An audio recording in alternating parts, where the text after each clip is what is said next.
Iran की सड़कों पर लोगों का समुंदर, हर तरफ काले झंडे, और लाखों नहीं बल्कि मिलियंस लोग एक ही जगह जमा हुए।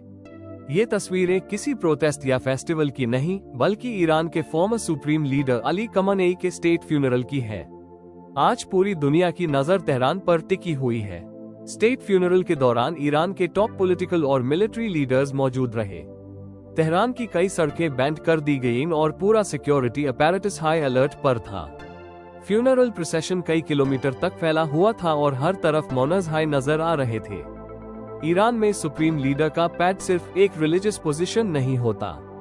इस ऑफिस का देश की पॉलिटिक्स, सिक्योरिटी और फॉरेन पॉलिसी पर भी गहरा प्रभाव होता है।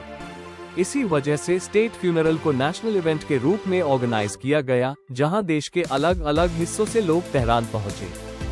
फ्यूनरल के दौरान सिक्योरिटी अरेंजमेंट्स बहुत हाई सख्त थे।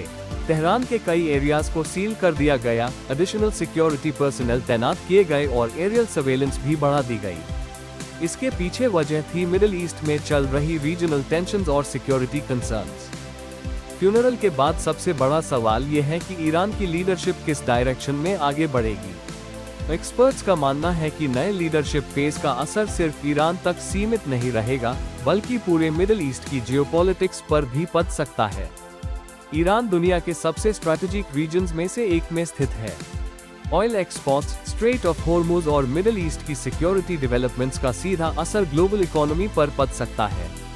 इसी वजह से दुनिया भर के लीडर्स ईरान की डेवलपमेंट्स को क्लोजली मॉनिटर कर रहे हैं। चाहे कोई भी पॉलिटिकल ओपिनियन रखता हो, एक बात साफ है कि ये फ्यूनरल ईरान के लिए एक हिस्टोरिकल टर्निंग पॉइंट माना जा रहा है।